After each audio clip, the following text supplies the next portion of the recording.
বাবুদের তাল পুকুরে, হাবুদের ডাল কুকুরে, সে কি বাস করলে তারা, বলি থাম একটু দাঁড়া। হ্যাঁ ভাই, একটু দাঁড়াও, লিচুর গল্পটা শুনে যাও। লিচুর ইংরেজি নাম লিচি, বৈজ্ঞানিক নাম লিচি সাইনেনসিস। চীন হলো প্রধান উৎপাদনকারী দেশ। এরপরই আছে ভারতীয় উপমহাদেশ, মাদাগাস্কার এবং দক্ষিণ আফ্রিকার মতো দেশগুলো। লিচু একটি গ্রীষ্মকালীন মৌসুমী ফল। আমাদের দেশে প্রায় প্রতিটি জেলায় এর কম বেশি উৎপাদন হয়ে থাকে। তবে লিচুর রাজ্য খ্যাতি আছে দিনাজপুরের। তবে ইদানিং তিন পার্বত্য জেলা রাঙামাটি, বান্দরবন ও ঘাগড়াচড়ির বিস্তৃত পাহাড়ি অঞ্চলে ব্যাপক হারে লিচু চাষ হয়, যা স্থানীয় চাহিদা মিটিয়ে দেশের বিভিন্ন অঞ্চল এমনকি বিদেশেও রপ্তানি হয়ে থাকে। মুখরোচক ফল লিচুতে রয়েছে বিভিন্ন ধরনের ভিটামিন ও মিনারেলস। আমাদের দেহের রোগ প্রতিরোধ সহ নানাবিধ জটিল রোগের উপশম করে থাকে।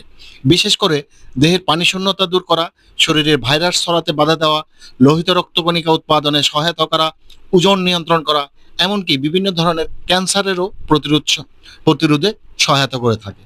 ধন্যবাদ বন্ধুরা সাথে থাকার জন্য। আমাদের ভিডিওটি ভালো লাগলে লাইক, কমেন্ট এবং আপনাদের বন্ধুদের দেখার জন্য শেয়ার করে দেবেন। আসসালামু আলাইকুম।